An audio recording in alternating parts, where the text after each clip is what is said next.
ನೋಡಿ, ರಾಜ್ಯ ಕಾಂಗ್ರೆಸ್ನಲ್ಲಿ ಸದ್ಯಕ್ಕೆ ಚರ್ಚೆ ಆಗ್ತಾ ಇರುವಂತಹ ವಿಚಾರ, ರಾಜ್ಯ ರಾಜಕೀಯದಲ್ಲಿ ಚರ್ಚೆ ಆಗ್ತಾ ಇರುವಂತಹ ವಿಚಾರ ಸೋಮವಾರದವರೆಗೂ ಕೂಡ ಅಧಿವೇಶನದಲ್ಲಿ ವಿಧಾನಸಭೆ ಹಾಗೆ ವಿಧಾನ ಪರಿಷತ್ ಎರಡೂ ಕಡೆ ದೊಡ್ಡ ಮಟ್ಟದಲ್ಲಿ ಚರ್ಚೆಯಾದಂತಹ ವಿಚಾರ ಸಚಿವ ನಾಗೇಂದ್ರ ಅವರ ರಾಜೀನಾಮೆ. ಒಂದು ಕಡೆ ವಿಪಕ್ಷಗಳು ಪಟ್ಟು ಹಿಡಿದಿದೆ, ಸಚಿವ ಬಿ ನಾಗೇಂದ್ರ ಅವರು ತಮ್ಮ ಸಚಿವ ಸ್ಥಾನಕ್ಕೆ ರಾಜೀನಾಮೆ ಕೊಡಲೇಬೇಕು ಅಂತ. ಇದೆಲ್ಲದರ ನಡುವೆ ಪಾದಯಾತ್ರೆಗೂ ಕೂಡ ಮುಂದಾಗಿರುವುದು ಬಿಜೆಪಿ. ಪಾದಯಾತ್ರೆ 1ನೇ ತಾರೀಕಿನಿಂದ ಪಾದಯಾತ್ರೆ ಮಾಡೋದಕ್ಕೂ ಕೂಡ ನಿರ್ಧಾರವನ್ನು ಮಾಡಿಕೊಳ್ಳಲಾಗಿದೆ. ಅದಕ್ಕೆ ಬೇಕಾದಂತಹ ಎಲ್ಲ ಪ್ಲಾನಿಂಗ್ಗಳನ್ನು ಕೂಡ ಮಾಡಿಕೊಳ್ತಾ ಇದೆ. ಅದರಲ್ಲೂ ಸದನದ ಒಳಗೂ ಹೊರಗೂ ಎಷ್ಟು ಮಟ್ಟಿಗೆ ಚರ್ಚೆ ಆಯಿತು. ಬಿ ನಾಗೇಂದ್ರ ರಾಜೀನಾಮೆ ಕೊಡಬೇಕು, ವಿಧಾನಸೌಧಕ್ಕೆ ಮುತ್ತಿಗೆ ಹಾಕೋದಕ್ಕೆ ಯತ್ನ ಮಾಡ್ತಾರೆ, ಕಪ್ಪು ಬಟ್ಟೆ ಧರಿಸಿ ಪ್ರತಿಭಟನೆಯನ್ನ ಮಾಡ್ತಾರೆ. ಇವತ್ತಿನವರೆಗೂ ಕೂಡ ನಾಗೇಂದ್ರ ರಾಜೀನಾಮೆಗೆ ಆಗ್ರಹಿಸಲಾಗ್ತಾ ಇದೆ. ಅಹೋರಾತ್ರಿ ಧರಣಿಗೆ ಪ್ಲಾನ್ ಮಾಡ್ತಾ ಇದ್ದಂತೆ ವಿಪಕ್ಷಗಳು ಒಂದು ಕಡೆ ಸದನವನ್ನೇ ಮೊಟಕುಗೊಳಿಸಲಾಗುತ್ತೆ. ಇನ್ನು 3 ದಿನ, ಗುರುವಾರದವರೆಗೂ ಇತ್ತು, ನಾಳೆವರೆಗೂ 3 ದಿನ ಇದ್ದಂಗೆನೆ ಸದನವನ್ನ ಮೊಟಕುಗೊಳಿಸಲಾಗುತ್ತೆ. ಈಗ ನಾಗೇಂದ್ರ ಅವರು ಇವತ್ತು ಸಾಯಂಕಾಲ ಸಚಿವ ಸ್ಥಾನಕ್ಕೆ ರಾಜೀನಾಮೆ ಕೊಡುವ ಎಲ್ಲ ಸಾಧ್ಯತೆಗಳು ಕೂಡ ಇದೆ. ಇವತ್ತು ಸಂಜೆ ಅಥವಾ ನಾಳೆ ಬೆಳಗ್ಗೆ ಸಚಿವ ಸ್ಥಾನಕ್ಕೆ ರಾಜೀನಾಮೆ ಕೊಡೋದಕ್ಕೆ ಮುಂದಾಗಿದ್ದಾರೆ ಸಚಿವ ಬಿ ನಾಗೇಂದ್ರ. ಈ ವಿಚಾರದ ಬಗ್ಗೆ ಸಿಎಂ ಡಿ ಕೆ ಶಿವಕುಮಾರ್ ಅವರು ಕೂಡ ರಿಯಾಕ್ಟ್ ಮಾಡಿದ್ದಾರೆ. ಹಾಗಾದ್ರೆ ಸಿಎಂ ಡಿ ಕೆ ಶಿವಕುಮಾರ್ ಅವರು ಏನು ಹೇಳಿದ್ರು? ಸಚಿವ ಬಿ ನಾಗೇಂದ್ರ ಅವರು ರಾಜೀನಾಮೆ ನೀಡೋದಕ್ಕೆ ಮುಂದಾಗಿದ್ದಾರೆ. ಈ ಕುರಿತು ಮುಖ್ಯಮಂತ್ರಿ ಡಿ ಕೆ ಶಿವಕುಮಾರ್ ಅವರೊಂದಿಗೆ ದೂರವಾಣಿ ಮುಖಾಂತರ ಮಾತನಾಡಿ ಚರ್ಚೆ ಮಾಡಿದ್ದಾರೆ ಅಂತನೂ ಕೂಡ ಹೇಳಲಾಗ್ತಾ ಇದೆ. ನೋಡಿ, ಪಕ್ಷಕ್ಕೆ ಸಾಕಷ್ಟು ಮುಜುಗರ ಆಗ್ತಾ ಇದೆ. ಡಿ ಕೆ ಶಿವಕುಮಾರ್ ಅವರು ಮುಖ್ಯಮಂತ್ರಿಯಾದ ನಂತರ ಬಹಳ ನಾಜೂಕಾಗಿ ಸರ್ಕಾರ ರಚನೆ ಮಾಡಬೇಕು, ಮತ್ತು ಎಲ್ಲರನ್ನೂ ಕೂಡ ತನ್ನೊಟ್ಟಿಗೆ ತೆಗೆದುಕೊಂಡು ಹೋಗಬೇಕು, ಎಲ್ಲೂ ಒಂದಷ್ಟು ಇಷ್ಟು ಏನೂ ಆಗಬಾರ್ದು. ಮತ್ತು ಡಿ ಕೆ ಶಿವಕುಮಾರ್ ಅವರು ಮಾತನಾಡಬೇಕಾದ್ರೂ ಅಷ್ಟೇ, ಎಲ್ಲ ಬರೀ ನನ್ನ ಪಕ್ಷದ ಶಾಸಕರಷ್ಟೇ ಅಲ್ಲ, ಎಲ್ಲರೂ ಕೂಡ ನಮ್ಮ ಶಾಸಕರೇ, ಎಲ್ಲರೂ ಒಟ್ಟಾಗಿ ಕೆಲಸ ಮಾಡೋಣ, ಎಲ್ಲ ರಾಜ್ಯದ ಜನರ ಪರವಾಗಿ ನಾವು ಕೆಲಸ ಮಾಡೋಣ, ಜನರ ಕುಂದು ಕೊರತೆಗಳನ್ನು ಆಲಿಸೋಣ ಅಂತಾನೆ. ಬಟ್ ಎಲ್ಲೋ ಒಂದು ಕಡೆ ಬಿ ನಾಗೇಂದ್ರ ಅವರಿಗೆ ಮತ್ತೊಮ್ಮೆ ಸಚಿವ ಸ್ಥಾನವನ್ನು ಕೊಟ್ಟಿದ್ದೇ ಪಕ್ಷಕ್ಕೆ ದೊಡ್ಡ ಮಟ್ಟದಲ್ಲಿ ಡ್ಯಾಮೇಜ್ ಆಗ್ತಾ ಇದೆಯಾ, ಪಕ್ಷಕ್ಕೆ ಇರುಸುಮುರುಸು ಉಂಟಾಗ್ತಾ ಇದೆಯಾ, ಈ ರೀತಿಯ ಚರ್ಚೆಗಳು ಕೂಡ ಶುರುವಾಗಿದೆ.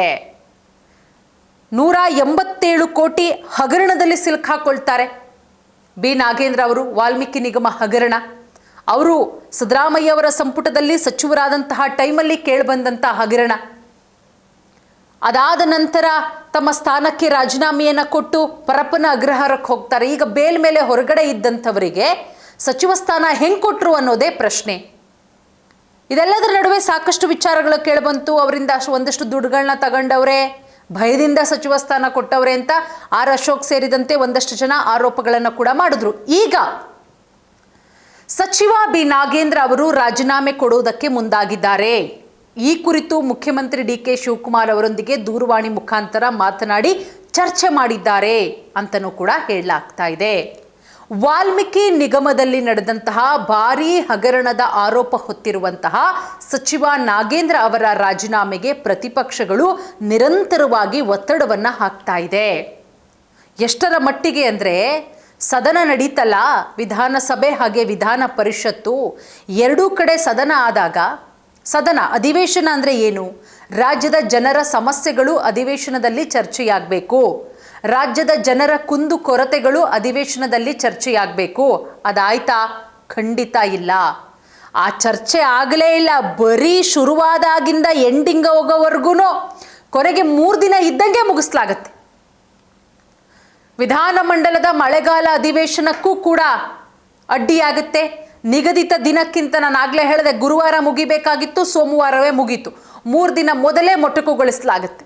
ಇದೀಗ ಸಚಿವ ಸ್ಥಾನಕ್ಕೆ ನಾಗೇಂದ್ರ ರಾಜೀನಾಮೆಗೆ ಇಂಗಿತ ವ್ಯಕ್ತಪಡಿಸಿದ್ದಾರೆ.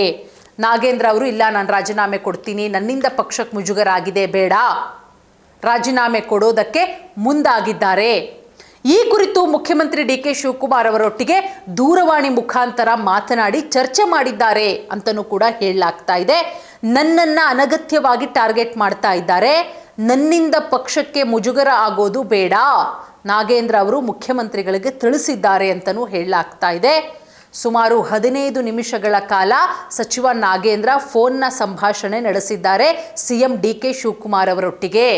ಆದರೆ ಹೈಕಮಾಂಡ್ ಜೊತೆ ಚರ್ಚಿಸಿ ನಾನು ಹೇಳ್ತೀನಿ. ಡಿ ಕೆ ಶಿವಕುಮಾರ್ ಅವರು ಹೇಳ್ತಾರೆ, ಆಯಿತು ನೀವು ರಾಜೀನಾಮೆ ಕೊಡೋದಕ್ಕೆ ಒಪ್ಕೊಂಡಿದ್ದೀರಾ, ಇದರಿಂದ ಪಕ್ಷಕ್ಕೆ ಮುಜುಗರನೂ ಕೂಡ ಆಗ್ತಾ ಇದೆ, ಸುಮ್ಮನೆ ಇದೇ ವಿಚಾರವನ್ನು ಇಟ್ಕೊಂಡು ವಿಪಕ್ಷಗಳು ಎಳೆದಾಡ್ತಾ ಇದ್ದಾವೆ, ಬೇಡ, ಬಟ್ ಓಕೆ, ಬಟ್ ನಾನು ಹೈಕಮಾಂಡ್ ಜೊತೆಗೆ ಚರ್ಚೆ ಮಾಡ್ತೀನಿ, ಸೊ ಅಲ್ಲಿಯವರೆಗೂ ನೀವು ಯಾವುದೇ ನಿರ್ಧಾರ ತೆಗೆದುಕೊಳ್ಬೇಡಿ ಅಂತ ಹೇಳಿ ನಾಗೇಂದ್ರ ಅವರಿಗೆ ಸೂಚಿಸಿದ್ದಾರೆ.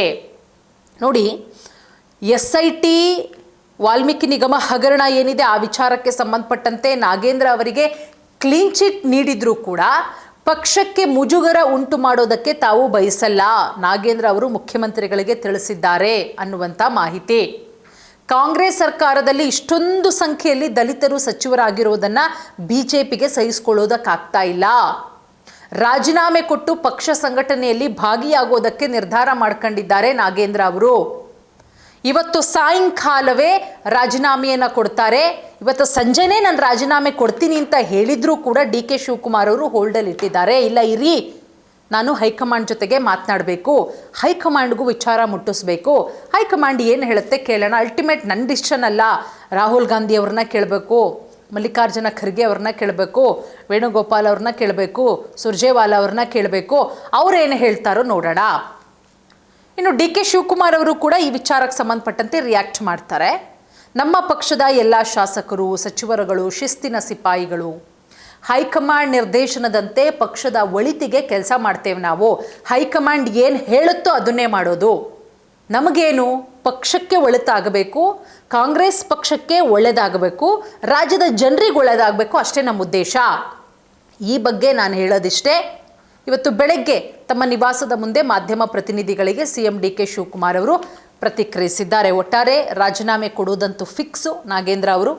ನಾಳೆ CM DK ಶಿವಕುಮಾರ್ ಅವರು ದೆಹಲಿಗೆ ಹೋಗಿ ಹೈಕಮಾಂಡ್ ಜೊತೆಗೆ ಮಹತ್ವದ ಚರ್ಚೆ ಮಾಡಿ ಏನು ಡಿಸೈಡ್ ಮಾಡ್ತಾರೆ ಕಾದು ನೋಡಬೇಕು.